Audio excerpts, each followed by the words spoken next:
Hello students, BA third year की आज की इस क्लास में हम अंतर्राष्ट्रीय संबंधों की श्रेणी में शीत युद्ध की उत्पत्ति के बारे में अध्ययन करेंगे। शीत युद्ध की उत्पत्ति के बारे में अध्ययन करेंगे। शीत युद्ध क्या है इसके बारे में हम पढ़ेंगे।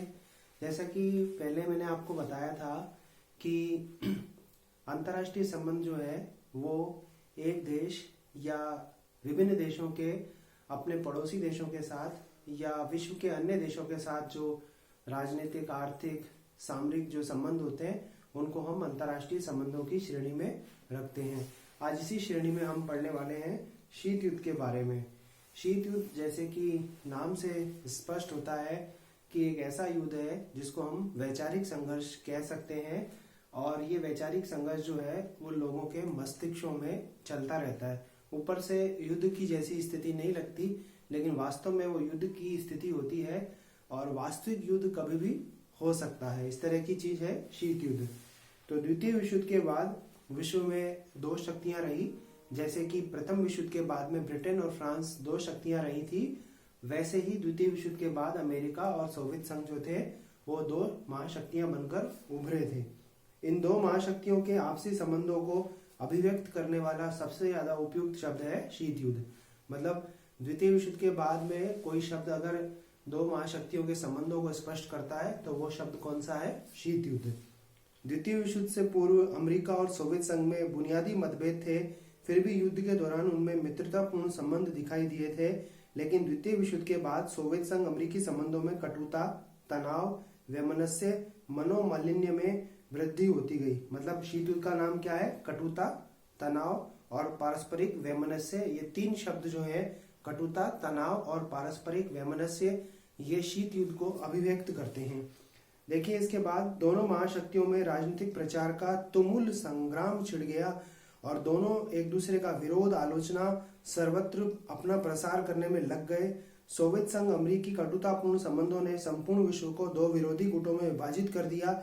अंतर्राष्ट्रीय मंच पर दोनों ही गुट एक दूसरे के विरुद्ध अपनी स्थिति को सुदृढ़ करने का प्रयास करने लगे। वे एक दूसरे को कूटनीतिक, सामाजिक, सांस्कृतिक, राजनीतिक और संभव हो तो सैनिक मोर्चे पर भी पराजित करने में लग गए और समूचे विश्व में एक प्रकार का भय, अविश्वास और तनाव का वातावरण बन गया। तो भय, अविश्वास और तनाव का वातावरण भी किसको अभिव्यक्त करता है? शीत युद्ध को। द्वितीय विश्व युद्ध की समाप्ति से पूर्व ही ये तनाव, वैमनस्य और पारस्परिक अविश्वास हमें देखने को मिलता है। जब द्वितीय मोर्चे का प्रश्न आया था और नाजी सेनाएं सोवियत संघ को नुकसान पहुंचा रही थी, तो सोवियत संघ ये चाहता था कि नाजी सेनाओं के खिलाफ दूसरा मोर्चा जो है वो मित्र राष्ट्र खोले। लेकिन मित्र राष्ट्रों ने नाजी सेना के खिलाफ दूसरा मोर्चा खोलने में जानबूझकर देर करी, ताकि नाजी सेना जो है वो सोवियत संघ को पूरी तरह से तहस नहस कर दे। इसके अलावा भी शीत युद्ध द्वितीय विश्व युद्ध के बाद ही शुरू नहीं हुआ, बल्कि इसके बीच तो हमें जब लेनिन के नेतृत्व में सोवियत संघ में साम्यवाद की स्थापना हुई थी, जार के निरंकुश शासन का अंत हुआ था, तभी से हमको देखने को मिलते हैं कि साम्यवादी सोवियत संघ को विश्व पटल के ऊपर एक संप्रभु राष्ट्र के रूप में तत्कालीन महाशक्तियों के द्वारा स्वीकार नहीं किया गया था।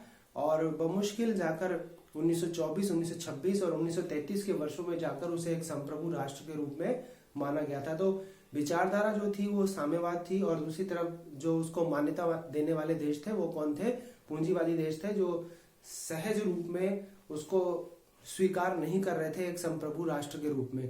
तो ये जो तनाव, पारस्परिक अविश्वास और जो वैमनस्य आज द्वितीय विश्व युद्ध के बाद हमें दिखाई दिया, ये वैमनस्य, तनाव और पारस्परिक अविश्वास तो हमें प्रथम विश्व युद्ध से पूर्व ही देखने को मिलता है, जब साम्यवाद की स्थापना जो थी वो लेनिन के नेतृत्व में कहां पर हुई थी? सोवियत संघ में हुई थी। हालांकि उस समय सोवियत संघ महाशक्ति नहीं बना था, लेकिन उसके महाशक्ति होने की संभावनाएं जो थी वो साल दर साल क्या होती गई? बढ़ती चली गई। और ये तब बढ़ी जब ब्रिटेन और फ्रांस ने खुद की शक्ति पर ही अपना विश्वास खो दिया था, और हिटलर और मुसोलिनी और जापान जो थे वो शक्तिशाली होने लगे। तब सोवियत संघ और अमेरिका की शक्तियों में इजाफा होने लगा था, और तुष्टीकरण की नीति जो थी वो ब्रिटेन और फ्रांस की, उन्होंने उनकी शक्तियों को पूरी तरह से खलास कर दिया या समाप्त कर दिया। तो आज हम क्या पढ़ रहे हैं कि शीत युद्ध क्या है? शीत युद्ध पारस्परिक वैमनस्य है, राजनीतिक अविश्वास है, और घृणा और वैमनस्य का एक ऐसा बिंदु है जिस बिंदु पर आकर हम यूं कह सकते हैं कि वैचारिक संघर्ष कभी भी सशस्त्र संघर्ष में परिवर्तित हो सकता था और विश्व में क्या हो गया, तनाव का वातावरण, भय का वातावरण और अविश्वास का वातावरण शीत युद्ध के कारण पनप गया। विश्व दो भागों में विभाजित हो गया। दोनों महाशक्तियां एक दूसरे को हर मोर्चे पर पराजित करने के लिए प्रयास करने लगी, चाहे वो सैनिक क्षेत्र हो, राजनीतिक क्षेत्र हो। और दुनिया के जो देश द्वितीय विश्व युद्ध के बाद एक एक करके आजाद होने लगे, उनको ये दोनों महाशक्तियां अपने प्रभाव में लेने के लिए प्रयास करने लगी और वो कागज के गोलों के माध्यम से आक्रमण करने लगी। जो ये शीत युद्ध होता है वो कागज के गोलों से लड़ा जाता है। समाचार पत्र, पत्र पत्रिकाएं, जो अंतर्राष्ट्रीय मंच होते हैं, उनके माध्यम से शीत युद्ध जो है वो लड़ा जाता है, दुनिया को अपने पक्ष में करने, अपने मित्रों की संख्या को बढ़ाने और दूसरों के मित्रों की संख्या को कम करने से संबंधित होता है। तो आज हम शीत युद्ध क्या है सिर्फ इसकी बात कर रहे हैं हम। तो अब शीत युद्ध के बारे में हम देखते हैं। देखिए, शीत युद्ध द्वितीय विश्व युद्ध के उपरांत की अंतर्राष्ट्रीय राजनीति का महत्वपूर्ण विकास है। मतलब शीत युद्ध जो है वो अंतर्राष्ट्रीय राजनीति का एक महत्वपूर्ण विकास का बिंदु है। फिर उसके बाद प्रथम बात तो यह है कि शीत युद्ध एक वैचारिक संघर्ष था जिसमें दो विरोधी जीवन पद्धतियां, उदारवादी लोकतंत्र, किसका उदारवादी लोकतंत्र, पश्चिमी यूरोप के देशों का, और सर्वाधिकारवादी साम्यवाद, किसका, पूर्वी यूरोप के देशों का। तो ये लड़ाई किसकी थी, उदारवादी लोकतंत्र और सर्वाधिकारवादी साम्यवाद की लड़ाई थी। सर्वाधिकारवादी साम्यवाद किसके साथ जुड़ा था, पूर्वी यूरोप के साथ, और उदारवादी लोकतंत्र किसके साथ में जुड़ा हुआ था, पश्चिमी यूरोप के साथ में। यानी एक तरफ उदारवादी लोकतंत्र को नेतृत्व देने वाला कौन था, अमेरिका, और सर्वाधिकारवादी साम्यवाद को नेतृत्व देने वाला कौन था, सोवियत संघ। सर्वोच्चता प्राप्त करने के लिए संघर्ष कर रही थी। इस दृष्टि से यह दो वैचारिक प्रणालियों का एक सैद्धांतिक संघर्ष था। दूसरी ओर यथार्थवादी सिद्धांत के अनुसार शीत युद्ध पुरानी शक्ति संतुलन राजनीति का नवीनीकरण था। पुरानी शक्ति संतुलन की राजनीति का नवीनीकरण इसलिए कहा जा रहा है क्योंकि पहले ये शक्ति का संतुलन जो था वो ब्रिटेन और फ्रांस के बीच में था, और अब ये शक्ति संतुलन की धारणा किसके बीच में, कौन से दो राष्ट्रों के बीच में हो गई, अमेरिका और सोवियत संघ के बीच में। अब शीत युद्ध का अर्थ और परिभाषा। शीत युद्ध शब्द से सोवियत संघ अमेरिकी शत्रुतापूर्ण और तनावपूर्ण अंतर्राष्ट्रीय संबंधों की अभिव्यक्ति होती है। मतलब सोवियत संघ और अमेरिका के तनावपूर्ण अंतर्राष्ट्रीय संबंधों की अभिव्यक्ति होती है किससे, शीत युद्ध से। तो शीत युद्ध को अपन ये कह सकते हैं कि दो महाशक्तियों के बीच में जो तनावपूर्ण संबंध है, दो महाशक्तियों के बीच में जो तनावपूर्ण संबंध है उसी को ही हम क्या कहते हैं, शीत युद्ध कहते हैं। और जो वास्तविक युद्ध नहीं होता वो क्या होता है, वैचारिक युद्ध होता है। द्वितीय विश्व युद्धोत्तर विश्व राजनीति की वास्तविकता है यह। इन शत्रुतापूर्ण संबंधों को गर्म युद्ध में परिवर्तित किए बिना इस शीत युद्ध में वैचारिक घृणा, राजनीतिक अविश्वास, कूटनीतिक जोड़ तोड़, सैनिक प्रतिस्पर्धा, जासूसी, मनोवैज्ञानिक युद्ध और कटुतापूर्ण संबंध देखे जाते हैं। शीत युद्ध शब्द का सबसे पहले प्रयोग 16 अप्रैल 1947 को बर्नार्ड एम बरूच ने किया। बर्नार्ड एम बरूच, चाहे तो आप लिख सकते हैं कि शीत युद्ध शब्द का सबसे पहले प्रयोग किसने किया, बर्नार्ड एम बरूच ने किया। शीत युद्ध युद्ध न होते हुए भी युद्ध किसी परिस्थितियों में बनाए रखने की कला है जिसमें प्रत्येक विषय पर विश्व शांति की दृष्टि से नहीं बल्कि संकीर्ण स्वार्थों को ध्यान में रखकर विचार और कार्य किया जाता है।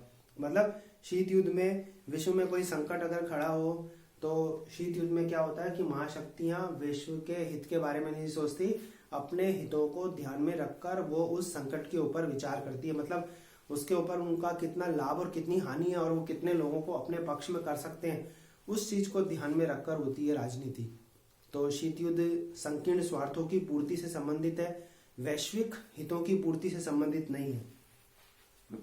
इसका रण क्षेत्र मानव का मस्तिष्क था। इसको स्नायु युद्ध भी कह सकते हैं। इसका रण क्षेत्र क्या है, मानव का मस्तिष्क। मतलब लोगों के मन और मस्तिष्कों में लड़ा जाने वाला युद्ध क्या है, शीत युद्ध है।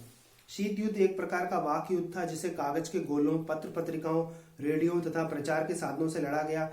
इसमें प्रचार द्वारा विरोधी गुट के देशों की जनता के विचारों को प्रभावित करके उनके मनोबल को क्षीण करने का प्रयत्न किया गया तथा अपनी श्रेष्ठता, शक्ति और न्यायप्रियता का तार्किक दावा किया जाता था। वस्तुतः शीत युद्ध एक प्रचारात्मक युद्ध था, अप्रचारात्मक युद्ध था, वाक युद्ध था, मानव मस्तिष्क में लड़ा जाने वाला युद्ध था, स्नायु युद्ध था। ये सब शीत युद्ध की प्रकृति में अपन लिख सकते हैं, या शीत युद्ध की विशेषताओं में लिख सकते हैं कि इसका रण क्षेत्र मानव मस्तिष्क था। इसे स्नायु युद्ध भी कहते हैं। यह मनोवैज्ञानिक युद्ध भी है। लोगों के मनोबल को या विरोधी राष्ट्र की जनता के मनोबल को गिराने के लिए किया जाता है। इतना ज्यादा विरोधी प्रचार किया जाता है या इतना ज्यादा झूठा प्रचार किया जाता है कि वो झूठा प्रचार सच्चा दिखाई देने लगता है। मनोबल को क्षीण करने के लिए एक प्रयत्न है। यह एक प्रचारात्मक युद्ध है जिसको कागज के गोलों, पत्र पत्रिकाओं, रेडियो तथा प्रचार के साधनों से लड़ा जाता है। इसमें एक महाशक्ति दूसरे के खिलाफ घृणित प्रचार का सहारा लेती है। यह एक प्रकार का कूटनीतिक युद्ध भी था जिसमें शत्रु को अकेला करने और मित्रों की खोज करने की चतुराई का प्रयोग किया जाता है। शत्रु को अकेला करने और मित्रों की खोज करने की चतुराई का प्रयोग किया जाता है। मतलब शत्रु के मित्रों की संख्या कम करना और अपने मित्रों की संख्या बढ़ाना। जैसे आपने कौटिल्य का मंडल सिद्धांत पढ़ा था, उसमें कहा था कि जो अपन ने वो पढ़े थे, 6 नियम पढ़े थे अपन ने और 4 हमने नियम पढ़े थे। उसमें कहा था कि भाई जो विजिगीषु राजा होता है वो अपने मित्रों की संख्या बढ़ाता है और विरोधी के मित्रों की संख्या कम कर देता है और उसके मित्रों को उसके शत्रुओं को अपना मित्र बना लेता है और उसके मित्रों को उसका क्या बना देता है, शत्रु बना देता है। मतलब खुद के मित्र बनाना और विरोधी के मित्रों की संख्या को कम करना, जो उसके मित्र है उनको क्या बना देना, उनका शत्रु बना देना। इस प्रकार की चालाकी करना भी क्या है, शीत युद्ध ही है। अब जवाहरलाल नेहरू ने क्या कहा था शीत युद्ध के बारे में, ये देख लीजिए। जवाहरलाल नेहरू ने कहा, शीत युद्ध पुरातन शक्ति संतुलन की धारणा का नया रूप है। पुरातन शक्ति संतुलन यानी वो जो पुराने जो शक्ति संतुलन था वो किसके बीच में था, ब्रिटेन और फ्रांस के बीच में था। और अब ये नया रूप किस रूप में देखने को मिलता है, अमेरिका और सोवियत संघ के रूप में। यह दो विचारधाराओं का संघर्ष न होकर दो भीमकार शक्तियों का आपसी संघर्ष है। दो भीमकार शक्तियां कौन सी, जिनका ये शक्ति संतुलन या जिनका ये संघर्ष बता रहे हैं जवाहरलाल नेहरू, ये दो भीमकार शक्तियां हैं, अमेरिका और सोवियत संघ।